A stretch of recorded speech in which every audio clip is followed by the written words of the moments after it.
Hey gang, welcome back. This is part 2 of the first video. Hopefully I can remember which is which and split them apart. But anyhow, like I was saying, I had first bang up on a vehicle of any sort. Just a little rear bumper ding. And then, well, I'd say about 2010, I wanted to go to Yellowstone National Park just to get away from a lot of the chaos that was going on here or I should say in New York, not here in Missouri. And I I had to go to a doctor's office for a stress test because earlier in that year I had a case of Bell's palsy, which if you look, I'm realizing this, and Joanne had said this before. My lip curves up more than over here, and sometimes it looks like my left side droops down, which is what the Bell palsy affected. It affected the whole left side of my face to the point where I couldn't close my eye. I had to wear an eye patch to sleep. But anyhow, after it cleared up, the doctor wanted me to go do a stress test. Well, in New York, I guess their idea of a stress test, because most of the land in New York, especially most of the city, is flat, is you go into their office, you put your information in, they tell you to go around the corner to a local diner, eat the greasiest, fattiest possible breakfast you could think of, which to me was basically scrambled eggs, biscuits and gravy, and some bacon, and very heavily buttered toast. Um, that to me is like the fattiest breakfast I can think of. I'm pretty sure there are others out there who can think of fattier. But anyhow, it was, you know, I went and I ate, came back, and sat in the office for, I'd say a good hour. All right. I'm like the youngest person out of all these people who are sitting there waiting for this test, which says a lot. So they call my name. I go into the office. They've got a treadmill and and some breathing equipment and other pieces of equipment for monitoring heart rate and EKG and all those fun machines that they hook you up to. I mean, a couple wires on my head, a bunch of wires on my chest, a couple wires on my back.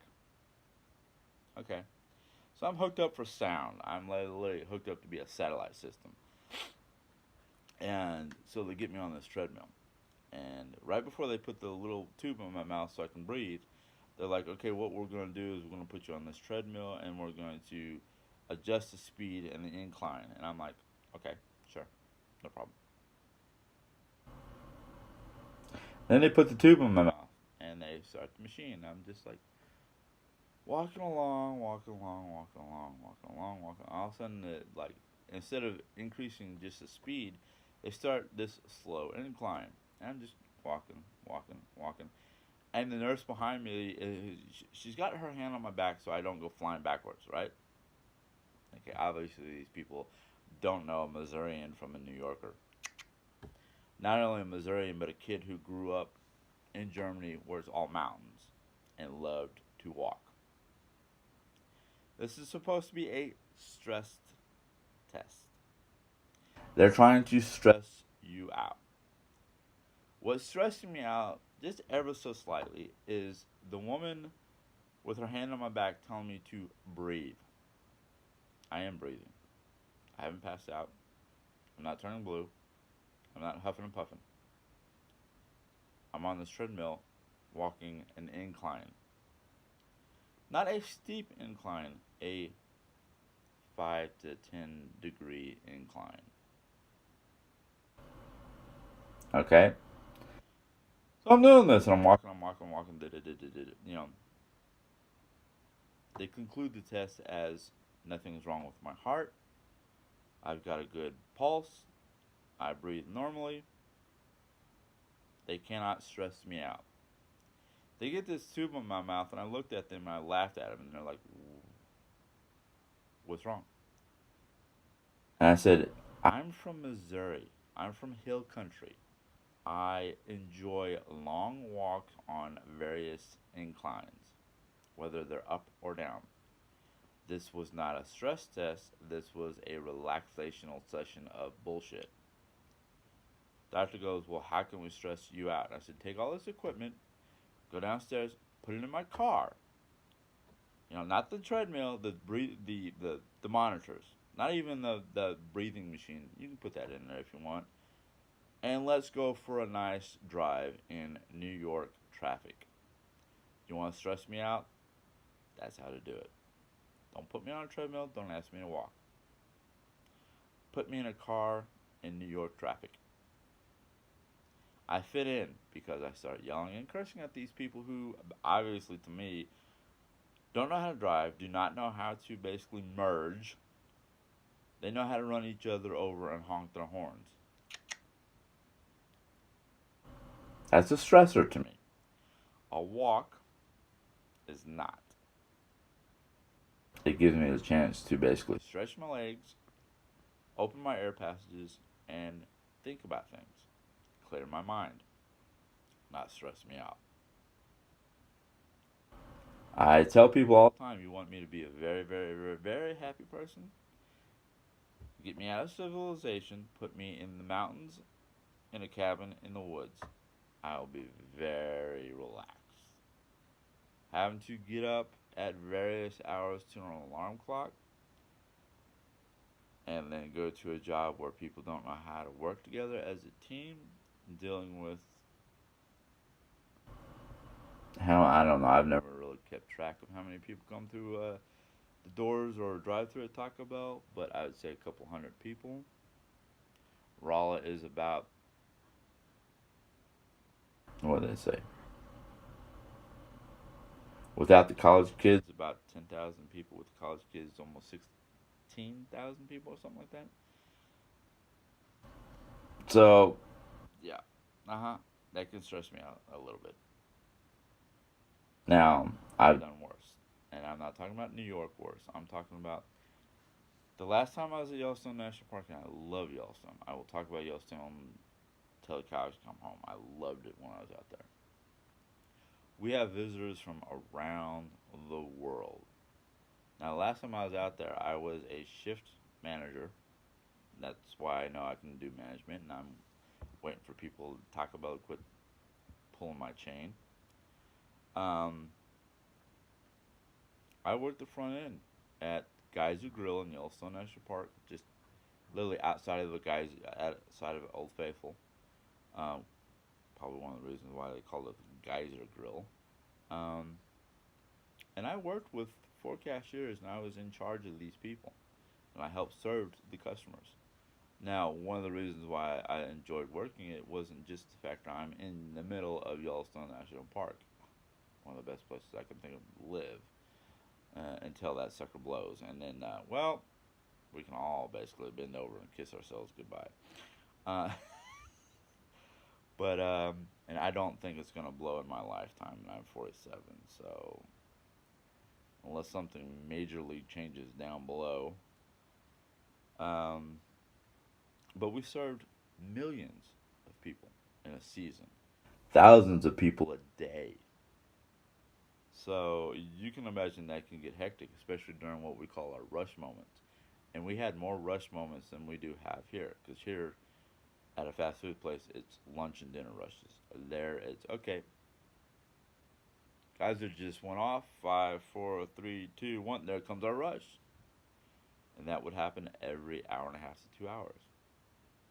So you can imagine you get maybe a hour and a half to 2 hour break in between rushes, and then here comes the next rush because the geyser just went off. The geyser is done putting on its display. People are hungry.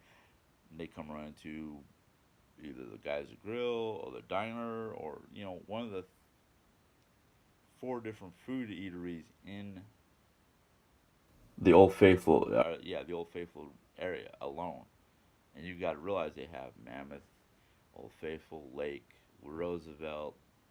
They've got like 6 different locations people can come and visit and stay the night, basically, or week or however long they made a reservation for those particular locations. And not all those locations had places to sleep. They might have had camping zones or RV parking zones or maybe a couple frontier cabins, as they call them, but not all of them had places to sleep. And only a few of them had full service eateries. Some of them were just like a convenience eatery where you go in and grab a sandwich, and that's about it.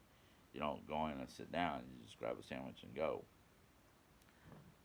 That in effect are their shops, their gift shops. Excuse me, I forgot the words for a second. But anyhow, I want before what stressed me out the most was one of the other doctors I wanted to go see before going to Yellowstone, just to make sure I had enough medication or my health was in good condition for 7,000, 8,000 feet above sea level. Um, well, that doctor I went to, and I was going to make a left turn. I was in the left turn lane, or I was getting into a left turn lane. I can't remember exactly when. Out of nowhere, the guy was making a left into my lane, and he smacked me in the side of the car.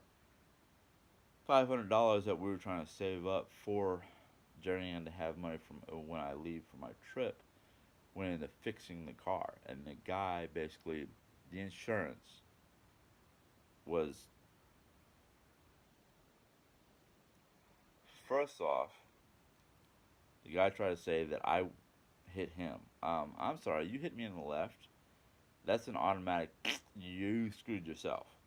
Excuse my words. You messed yourself up. Um, okay. Second off, I was. This is the first major accident I've ever had that was not my fault. So I was flipping out. Just didn't know what I was supposed to be doing. Didn't know where the insurance paperwork was. Scared out of my bird. Thought I peed myself, but I didn't. Um, which for anybody who's had a first major accident like that, I'm just surprised that the airbags did not deploy for the side impact. Maybe it's because I don't know if Mom's van at the time had side impact cushions.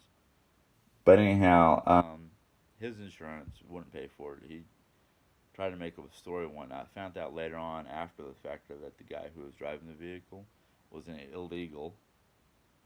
So the manager of the company he worked for was trying to cover that up fast, because that was about the same time that the government was basically saying if you have illegals working for you, you have a hefty fine to pay the government because they shouldn't even be working because it's under false pretenses or something like that. But that that's the past. I ain't worried about it.